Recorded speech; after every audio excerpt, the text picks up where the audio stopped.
video. यह है The Boys Park. The last lesson by Alphonse Daudet. The story is the last lesson. This lesson pertains to the Franco-Prussian War of 1870, जिसमें Prussia ने Bismarck की क़यादत में France पर हमला किया और इसमें दो डिस्ट्रिक्ट्स जिसमें एल्सेस एंड लॉरेन फ्रांस के प्रोशिया के कब्जे में चले गए। और यहाँ पर इस कहानी में जो मैन कैरेक्टर्स हैं, who are the main characters? They are Franz, a student, Mr. Hamel, teacher। और इस कहानी में जो है वो ये है कि इसमें फ्रांस की ज़ुबान इन दो डिस्ट्रिक्ट्स में एबॉलिश की गई, ख़त्म की गई। और अब ये लास्ट लेसन जो है वो डिलीवर करने जा रहे हैं मिस्टर हैमल अपने स्टूडेंट्स को। तो जब कहानी शुरू होती है, कहानी के पहले फर्स्ट पैराग्राफ में उसमें जो है वहाँ पर जो डिफ़िकल्ट वर्ड्स हैं उसमें है scold। Scold means angrily tell someone that they have done something wrong, or rebuke। Dread means fear, out of doors, in the open, beyond the limits of the four walls of our house। Resist means withstand the action or effect of something, or try to prevent something by action or argument। तो dread का मतलब है खौफ और out of doors का मतलब यह है कि हम बाहर खुले में घूमने जाएं।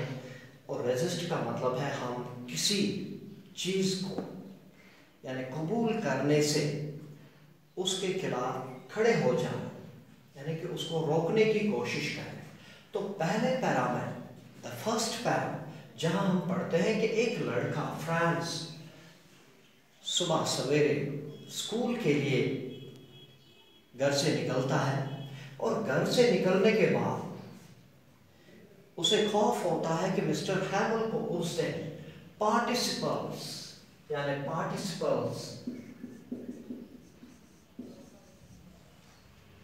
के बारे में जो होमवर्क उनको दिया गया था उसको सुनाना था। लेकिन फ्रांस को पार्टिसिपल्स के बारे में कुछ भी मालूम नहीं था।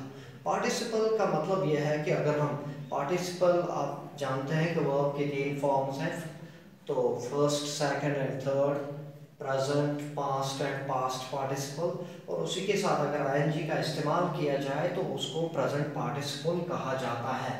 Suppose this is a verb talk, अगर हम आईएनजी लगाएंगे तो ये प्रेजेंट पार्टिसिपल बनेगा। और अगर हम टॉकड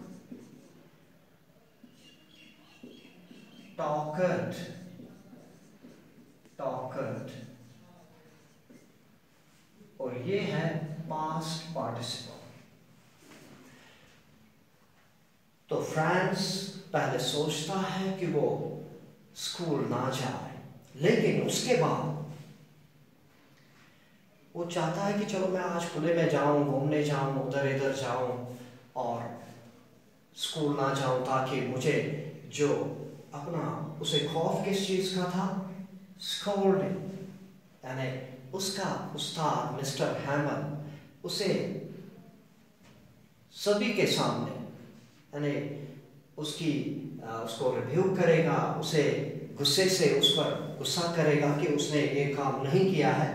तो मौसम ऐसा था कि परिंदे जो हैं वो चहचहा रहे हैं और हर जगह एक खुशगवार मौसम है, खुशगवार सा मौसम है और एक खुशी का एहसास हो रहा है तो जब फ्रांस घर से निकला तो उसने क्या देखा कि सामिल आप जानते हैं जहाँ पर लकड़ी उसको यानी लकड़ी को चीरा जाता है, और वहीं पर उसने देखा, फ्रांस ने देखा कि वहाँ पर प्रूशियन सोल्जर्स थे, द प्रूशियन सोल्जर्स। और प्रूशियन सोल्जर्स जो थे वो वहाँ पर अपने नॉर्मल पेट्रोलिंग में वहाँ पर थे। तो टेम्पटिंग यानी कि ये मौसम भी बहुत अच्छा था। टेम्पटिंग का मतलब है वन कुड गेट इन्वॉल्व, यानी कि वन जो लालच किसी को हो जाता है किसी चीज़ पे करने का। तो फ्रांस को भी ऐसा हुआ कि चलो आज मैं स्कूल ना जाऊं, लेकिन मैं आज यहीं घूमूं फिरूं। लेकिन उसके बाद उसने फैसला किया कि नहीं, मुझे स्कूल जाना है। तो वो वहाँ से बहुत जल्दी स्कूल की तरफ रवाना होता है। और जब वो टाउन हॉल के पास से गुजरता है, टाउन हॉल के पास से जब गुजरता है तो वहाँ पर उसने एक लोगों की एक बहुत बड़ी भीड़ देखी। और उस भीड़ जो थी वो उस बुलेटिन बोर्ड के सामने थी। और उसी बुलेटिन बोर्ड यहाँ की जहाँ पर खबरें चस्पा हुआ करती थी पिछले 2 साल से, अच्छी या बुरी खबरें वहीं उसी बुलेटिन बोर्ड से आया करती थी। तो उसने वहाँ पर यानी कि जंगों के बारे में, दूसरी चीज़ों के बारे में, शाही अहकामात के बारे में, तो या कमांडिंग ऑफिसर्स के बारे में, उनके अहकामात के बारे में, लोगों को जो अहकामात दिए जाते थे तो उनके बारे में वहीं से खबरें आया करती थी। तो अब उसने सोचा कि आखिर बात क्या है, यानी बात क्या है कि ये बात अगर लोग यहाँ पर इतने खड़े हैं तो बात क्या है, व्हाट इज द मैटर। तो उसने वहां से he hurried means कि वो जल्दी क्विकली, फास्ट, वेरी फास्ट वहां से आगे बढ़ा। तो उसे मिला एक ब्लैक स्मिथ। ब्लैक स्मिथ का मतलब है वो हैमर्स द आयरन।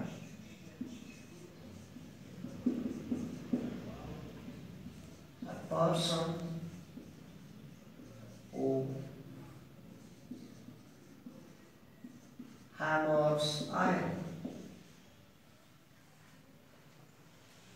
जिसे हम लोहार कहते हैं।